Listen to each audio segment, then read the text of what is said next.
ಎಲ್ಲರಿಗೂ ನಮಸ್ಕಾರ. ಲತಾ ಕುಕಿಂಗ್ ಬ್ಲಾಗ್ಗೆ ಸ್ವಾಗತ. ಇವತ್ತು ನಾನು ಕಾಬೂಲ್ ಚೆನ್ನ ಮಸಾಲ ಮಾಡ್ತಾ ಇದ್ದೀನಿ. ಈ ಮಸಾಲ ಹೇಗ್ ಮಾಡೋದು ಅಂತ ತೋರಿಸ್ಕೊಡ್ತೀನಿ.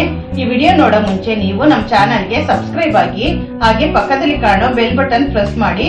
ಬನ್ನಿ ಇವಾಗ ಕಾಬೂಲ್ ಚೆನ್ನ ಮಸಾಲ ಹೇಗೆ ಮಾಡೋದು ಅಂತ ನೋಡೋಣ. ನಾನಿಲ್ಲಿ ಒಂದು ಪಾನ್ ಅನ್ನ ಬಿಸಿ ಇಟ್ಟಿದ್ದೀನಿ. ಪಾನ್ ಬಿಸಿ ಆಗಿದೆ. ಈಗ ಇದಕ್ಕೆ 2 ಸ್ಪೂನ್ ಅಷ್ಟು ಎಣ್ಣೆ ಹಾಕ್ತಾ ಇದ್ದೀನಿ. ನೋಡಿ, ಈಗ ಎಣ್ಣೆ ಬಿಸಿ ಆಗಿದೆ. ಒಂದು ಅರ್ಧ ಸ್ಪೂನ್ ಅಷ್ಟು ಸಾಸಿವೆ ಹಾಕ್ತಾ ಇದ್ದೀನಿ. ಹಾಗೆ ಒಂದು ಅರ್ಧ ಸ್ಪೂನ್ ಅಷ್ಟು ಜೀರಿಗೆ ಹಾಕ್ತಾ ಇದ್ದೀನಿ. ನೋಡಿ, ಸಾಸಿವೆ ಸಿಡಿತಾ ಇದೆ. ಈಗ 2 ಈರುಳ್ಳಿನ ಚಿಕ್ಕ ಚಿಕ್ಕದಾಗಿ ಕಟ್ ಮಾಡ್ಕೊಂಡಿದ್ದೀನಿ. ಈ ಈರುಳ್ಳಿ ಹಾಕ್ತಾ ಇದ್ದೀನಿ. ಈರುಳ್ಳಿ ಹಸಿ ವಾಸನೆ ಹೋಗೋವರೆಗೂ ಚೆನ್ನಾಗಿ ಫ್ರೈ ಮಾಡ್ಕೊಳ್ಳೋಣ. ಈಗ ಇದಕ್ಕೆ 1 ಸ್ಪೂನ್ ಅಷ್ಟು ನಾನು ಹಸಿ ಶುಂಠಿ ಹಾಗೂ ಬೆಳ್ಳುಳ್ಳಿ ಪೇಸ್ಟ್ ಹಾಕ್ತಾ ಇದ್ದೀನಿ. ಈ ಹಸಿ ಶುಂಠಿ ಮತ್ತು ಬೆಳ್ಳುಳ್ಳಿ ಪೇಸ್ಟಿನ ಹಸಿ ವಾಸನೆ ಹೋಗೋವರೆಗೂ ಸ್ವಲ್ಪ ಫ್ರೈ ಮಾಡ್ಕೊಳ್ಳೋಣ. ಇಲ್ಲಿ ನಾನು 2 ಹಸಿರು ಮೆಣಸಿನ್ಕಾಯಿನ ಚಿಕ್ಕ ಚಿಕ್ಕದಾಗಿ ಕಟ್ ಮಾಡ್ಕೊಂಡಿದ್ದೀನಿ.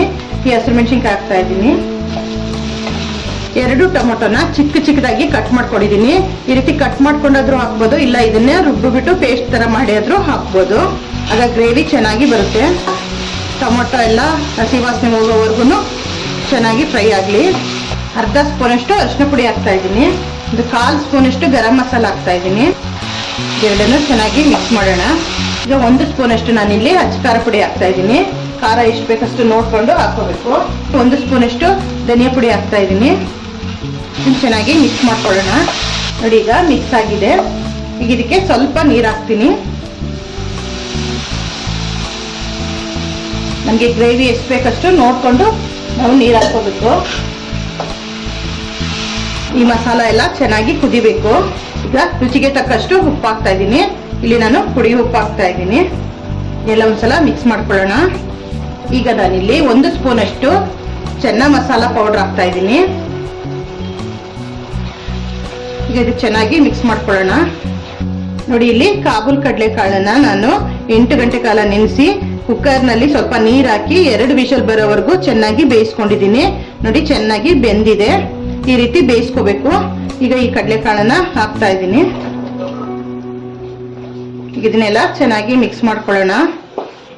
ನೋಡಿ, ಈಗ ಎಲ್ಲ ಚೆನ್ನಾಗಿ ಮಿಕ್ಸ್ ಆಗಿದೆ. ಈ ಮಸಾಲ ಜೊತೆ ಈ ಕಡಲೆಕಾಳು ಚೆನ್ನಾಗಿ ಬೇಯಬೇಕು. ಉಪ್ಪು ಖಾರ ಎಲ್ಲ ಕರೆಕ್ಟ್ ಆಗಿ ಹೇಳ್ಕೋಬೇಕು.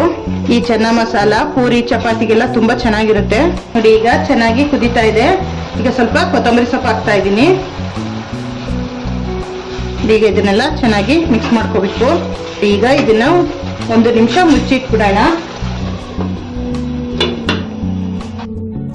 ನೋಡಿ, ಈಗ 1 ನಿಮಿಷ ಆಗಿದೆ. ಎಣ್ಣೆ ಎಲ್ಲ ತೇಲ್ತಾ ಇದೆ. ನೋಡಿ, ಇವಾಗ ಈ ಚೆನ್ನ ಮಸಾಲ ರೆಡಿ ಆಗಿದೆ.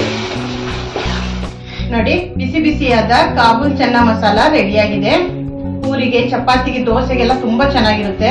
ನೀವು ಒಂದ್ಸಲ ಮನೇಲಿ ಮಾಡಿ ನೋಡಿ. ಹೇಗಿದೆ ಅಂತ ಕಮೆಂಟ್ ಮಾಡಿ. ಹಾಗೆ ನಮ್ಮ ಚಾನಲ್ಗೆ ಸಬ್ಸ್ಕ್ರೈಬ್ ಆಗಿ. ಮುಂದಿನ ವಿಡಿಯೋದಲ್ಲಿ ಸಿಗ್ತೀವಿ.